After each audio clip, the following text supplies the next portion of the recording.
This problem is about calculating the amount of moisture condensation happening in the air conditioning process. These problems are taken from Felder 3rd edition, the problem number 627. On a hot summer day, the temperature is 35 degrees Celsius and the barometric pressure is 103 kilopascal and the relative humidity of the air is 90%.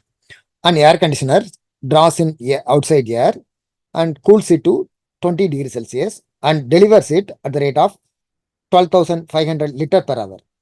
Calculate the rate of moisture condensation in kg per hour, round off to 3 decimal places, and the volumetric flow rate of air drawn from the outside. Otherwise, we need to find how much of moisture is getting condensed in kg per hour and volumetric flow rate of air taken from the outside to be reported in liter per hour. Okay, we are given with vapor pressure of water at 20 degrees Celsius as well as at 35 degrees Celsius in mm of Kg. Okay. Before solving this, let us see the formulas relevant here. So the thing is relative humidity. Now, relative humidity is given as partial pressure of water vapor divided by vapor pressure of water. Partial pressure of water divided by vapor pressure of water. This is partial pressure of water in air divided by vapor pressure, or also called as saturation pressure of water. Since it is normally reported in percentage, we have this multiplication with 100. So here the data of pressure are in Pascal and mm of Kg. So we can convert everything to mm of Kg. Okay, predominantly we have this in mm of Kg, so we can convert that to every pressure into mm of Kg. We know this conversion factor 101.325, which is 1 atmosphere, 101.325 kilopascal, which is 1 atmosphere.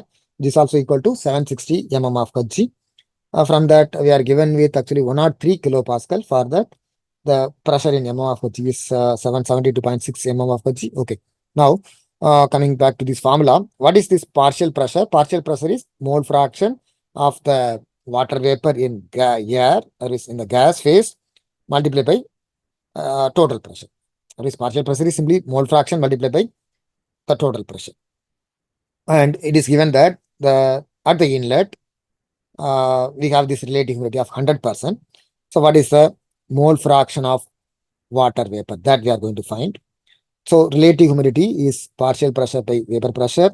Inlet, it is available at a temperature of 35 degrees Celsius. So corresponding to that, the vapor pressure is of course, vapor pressure is given as 42.175, 35, 42.175. Yeah, we are just rearranging this formula. Partial pressure by vapor pressure is equal to 0.9, that is 90%. In terms of fraction, it is this alone, so which is equal to 0.9. So we know the vapor pressure, which is 42.175 at 35 degrees Celsius. And from that, we are getting this mole fraction of water vapor in the inlet here. Okay, that is first found. And we can better express this in terms of mole ratio because this flow of dry air is remaining constant. Of course, moisture will be there in the inlet and some amount of moisture is going to condense and moisture leaving will be different. Whereas the dry air flow is a constant, whatever the air entering is going to be leaving. It is not going to condense or anything. So we can convert this mole fraction into mole ratio, which is moles of water vapor divided by moles of dry air. So this is moles of water vapor by total air. Total air, from the total air, we can subtract this water vapor. So now we are getting this, or is this is in 1 mole of this air water vapor mixture. We have 0.4913 moles of water vapor is available, and total is 1. So from that, we can subtract this amount to get the dry air amount.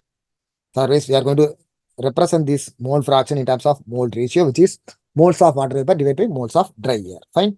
So this is moles of water vapor, and total is 1. From that total, we can subtract this amount. So now we are getting the moles of dry air. So this mole fraction is converted into mole ratio. As like that, they are also calculating the same thing for the exit.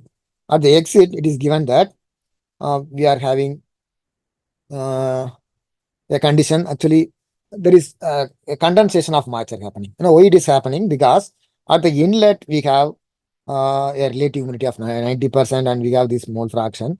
And at the exit, what is happening? What is the maximum possible water vapor in the exit? Of course, uh, if there is condensation happening, it is nothing but reaching of the saturation conditions. So at saturation, relative humidity is 100%. Because of this RH equal to 1, we have this partial pressure equal to vapor pressure. So partial pressure is corresponding to condition 2, VW2 multiplied by P. This is the partial pressure of water vapor in the gas phase. That is equal to vapor pressure of water. So from that, we are getting this mole fraction of water vapor in the exit. Of course, this corresponds to the saturation condition.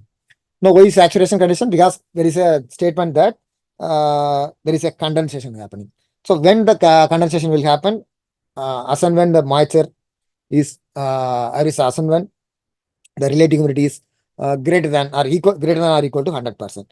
So, of course, relative humidity cannot be greater than 100%. Otherwise, as and when the relative humidity reaches 100%, then what is anything available extra will be trying to condense. Whatever the moisture, anything available extra will be trying to condense. So, there is a maximum possible water vapor in air corresponds to a relative humidity of only 100%. Okay. So, using that, we are calculating this mole fraction of water vapor in the exit air, and mole fraction is again converted into mole ratio.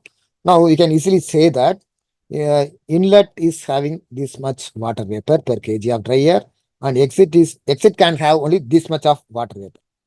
Now we can easily say that since the inlet air is having more moisture and than what is possible in the exit, so what will happen? This difference, this minus this will be definitely condensing. That has to condense because the exit is available at a colder temperature. The colder temperature air can handle only lesser amount of moisture. Now, why it is? This partial pressure is proportional to vapor pressure. Vapor pressure is proportional to temperature. So, lower the temperature, lower will be the vapor pressure, and lower will be the mole fraction of water vapor in air. So, otherwise, the maximum possible water vapor in air, exit air is only this much. Whereas we have this much amount of moisture. So, what is how much is going to be condensing? So, this we can easily make use of this mole ratio data. Mole ratio at the inlet minus mole ratio at the outlet. That is, these are all simply moles of water vapor by moles of dry air. This moles of dry air is remaining constant. That is, the denominator is a constant. We can easily subtract this YW1 and YW2.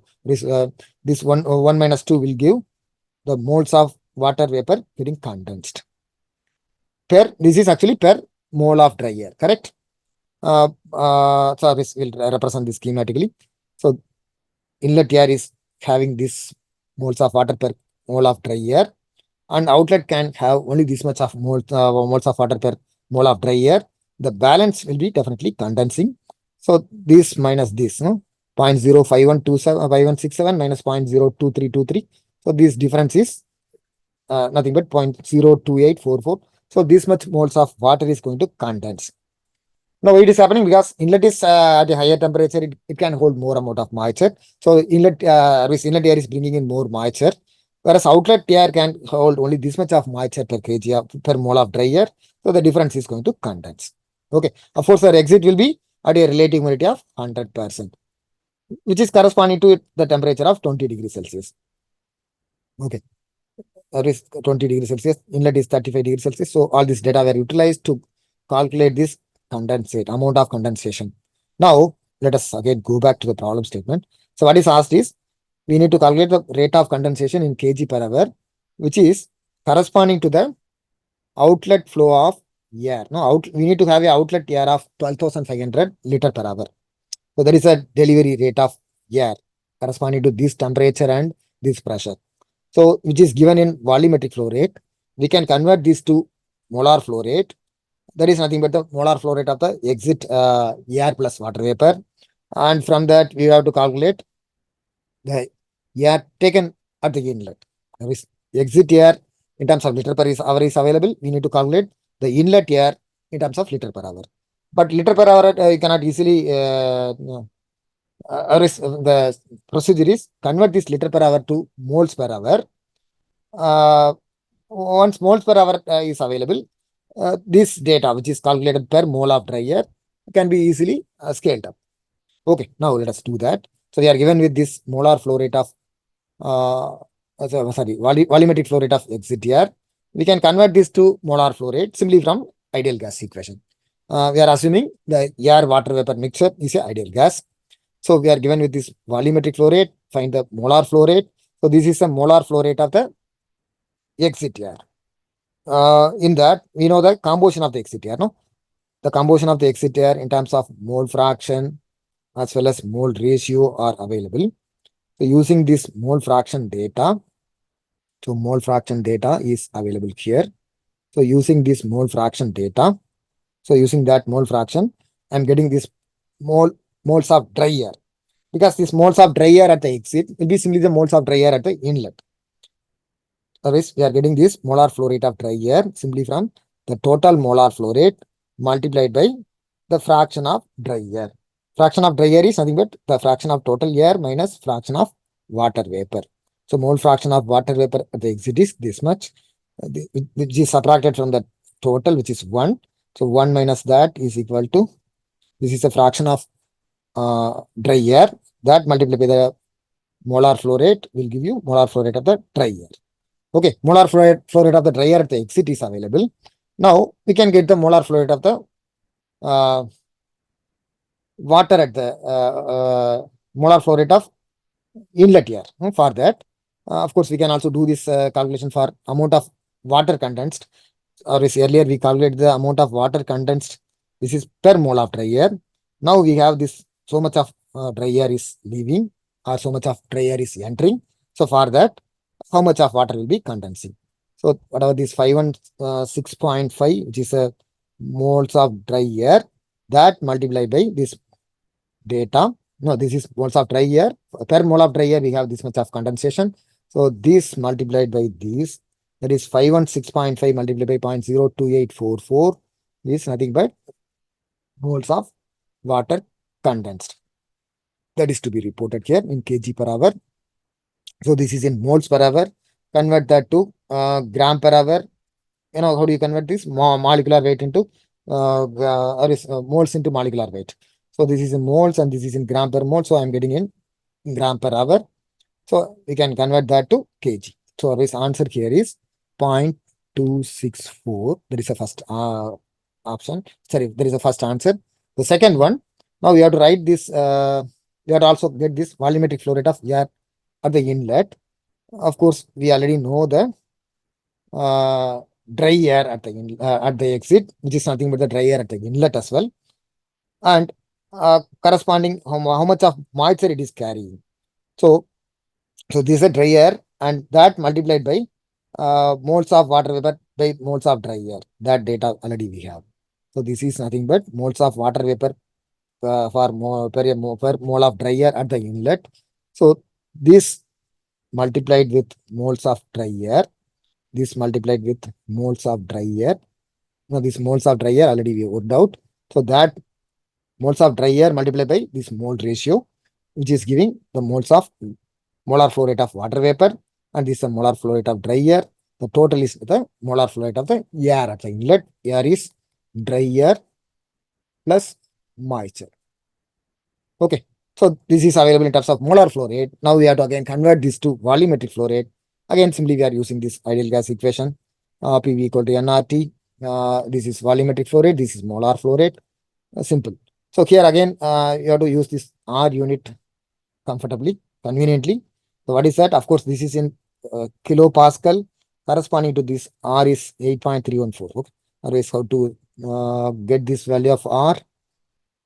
Say here, I am using this pressure in kilopascal, volume in liter. This is in mole. You know, 1 atmosphere at any ideal gas at 1 atmosphere pressure and 273 Kelvin temperature will occupy a volume of 22.4 liter per mole. So there is a simple data. Using that, you can get the value of R. So this is in kilopascal equivalent to 1 atmosphere. 101.325, which is a 1 atmosphere pressure, and this is 22.4 liter. This is 1 mole and 273. So that multiplication is giving. So the unit of R is in kilopascal liter per mole Kelvin. So that is conveniently used here because these are all, this is in moles, and we need to get the data in liter. So this is having that consistent units. So always get the unit of R, always get the value of R, calculate the value of R according to the problem units. So in that way, your problem solving will be much easier. Okay, so this answer to be entered for this 13,505. Okay, we'll again go through this aspect, go through this problem. So this I was calculating the moisture content in the air conditioning, calculating the condensation of moisture from the air conditioning process. So we are given with the inlet, we are given with the inlet and the exit conditions in terms of temperature, pressure. Inlet is having this relative humidity, and exit will be at saturation because there is condensation going to happen. So only if the air is saturated, then only it can condense. That is corresponding to this. Or since it is going to condense, it is going to be leaving at the condition of saturation. So using that, we have this relative humidity at exit is 100%. This is given, and we are calculating this mole fraction at the inlet simply from the definition of relative humidity, which is partial pressure by vapor pressure. And from that, mole fraction is calculated. Mole fraction is converted into mole ratio. As like that, for the exit also, we are calculating this mole fraction first and converting that to mole ratio. And mole ratio at the inlet minus mole ratio at the exit. This moles of water divided by moles of dry air. This difference is going to be the moles of water getting condensed per mole of dry air. Now, corresponding to the volumetric flow rate of the exit air, we are calculating this molar flow rate of the exit air, which is dry air plus water vapor. From that, I'm subtracting this water vapor content. So this is simply the dry air fraction. So we are getting this dry air flow rate. And since we are having this condensation per moles of dry air, this multiplied by the amount of dry air, so we are getting this moles of water getting condensed. That is converted into mass. Then to calculate the volumetric flow rate of air at the inlet, first we are getting the molar flow rate of air at the inlet, which is molar flow rate of dry air plus molar flow rate of water at the inlet. Dry air amount at the exit and the inlet are the same. This is the dry air content, and dry air multiplied by moles of water per moles of dry air. This is giving the moles of water vapor entering at the inlet. So this total is now molar flow rate of air at this moist air at the inlet. Moles of molar flow rate is converted into volumetric flow rate using ideal gas equation. So simple.